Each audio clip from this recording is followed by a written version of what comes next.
आपके साथ में दीप्ति द्विवेदी। बुलेटिन की शुरुआत मौसम की खबर के साथ करेंगे। दिल्ली एनसीआर में शीतलहर का कहर लगातार जारी है। हरियाणा में भी ठंड से हाल बेहाल है। ठंड से बचने के लिए लोग अलाव का सहारा ले रहे हैं। कोहरे की वजह से विजिबिलिटी बेहद कम हो गई है। फिलहाल लोगों को काफी दिक्कतों का सामना करना पड़ रहा है। तो एक तरफ जहां पहाड़ी क्षेत्रों में बर्फबारी हो रही है, तो वहीं दूसरी तरफ मैदानी क्षेत्रों में ठंड शीतलहर काफी ज्यादा बढ़ गई है।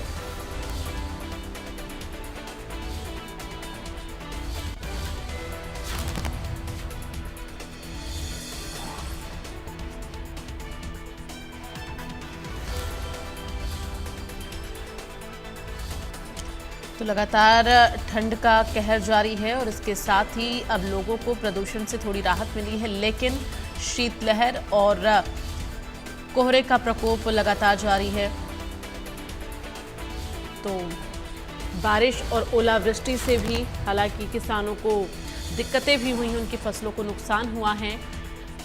चूंकि 2 दिन लगातार हुई बारिश और ओलावृष्टि से किसान की फसलों को नुकसान पहुंचा है।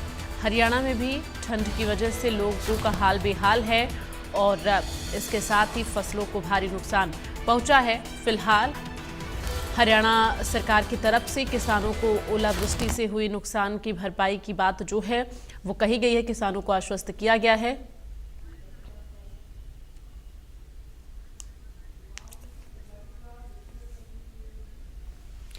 और संवाददाता सौरभ हमारे साथ महेंद्रगढ़ से ज्यादा जानकारी के लिए जुड़ गए हैं। सीधे उनका रुख करेंगे। महेंद्रगढ़ में इस वक्त सौरभ क्या मौसम को लेकर जानकारी है? चूंकि महेंद्रगढ़ में अगर बात की जाए तो बीते कुछ दिनों से लगातार शीतलहर का प्रकोप जारी है। ऐसे में फिलहाल आज क्या टेम्परेचर है और लोग किस तरह से ठंड से बचाव कर रहे हैं?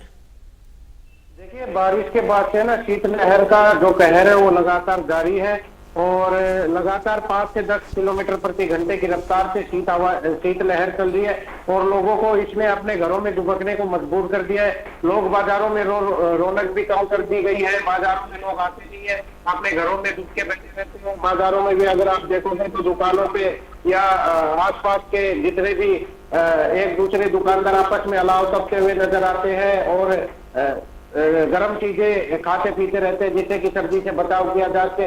और लगातार तापमान में गिरावट महसूस की जा रही है। जो न्यूनतम तापमान है वो 7.2 डिग्री सेल्सियस दर्ज किया गया है।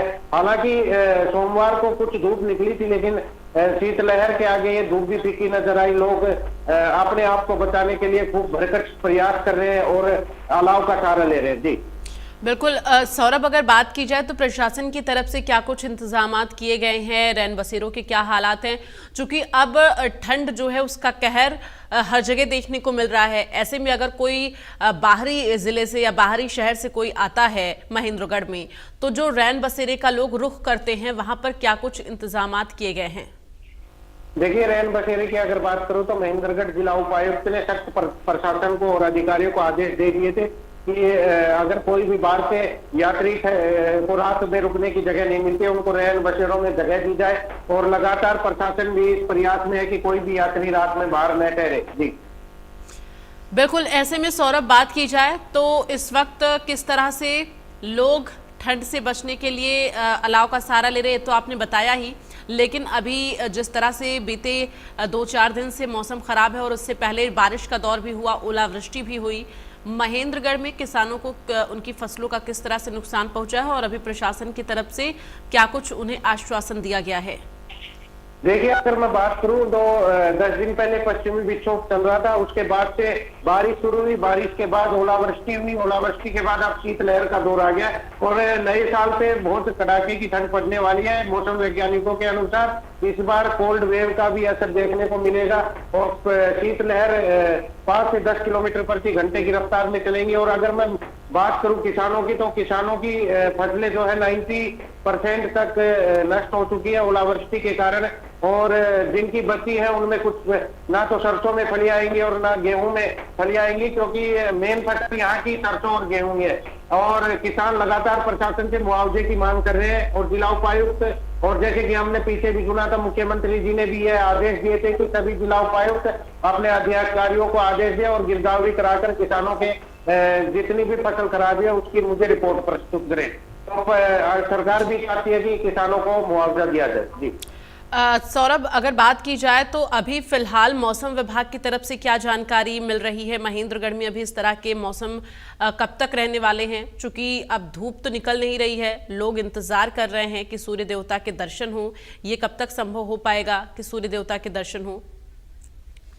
देखिए, जो मौसम विशेषज्ञ हैं उनसे अगर बात की गई थी हमने, तो उन्होंने बताया था कि अभी आगे 5 से 10 दिन ये शीतलहर जारी रहेगी और कड़ाके की ठंड पड़ने वाली है। लोग अपने बचाव के लिए हीटरों का अलाव का उपयोग कर रहे हैं। और अभी देखिए, जो कल 1 तारीख से 1 जनवरी से और 15 जनवरी तक छोटे बच्चों की भी छुट्टियां कर दी गई, स्कूलों की भी छुट्टियां कर दी गई है। तो इससे प्रशासन भी मुस्तैदी के साथ लगा हुआ है कि किसी भी प्रकार की कोताही इस दौरान न बरती जाए और लगातार प्रयास किए जा रहे हैं कि लोगों को ठंड को बचने के उपाय बताए जाए और उनको जागरूक भी किया जाए।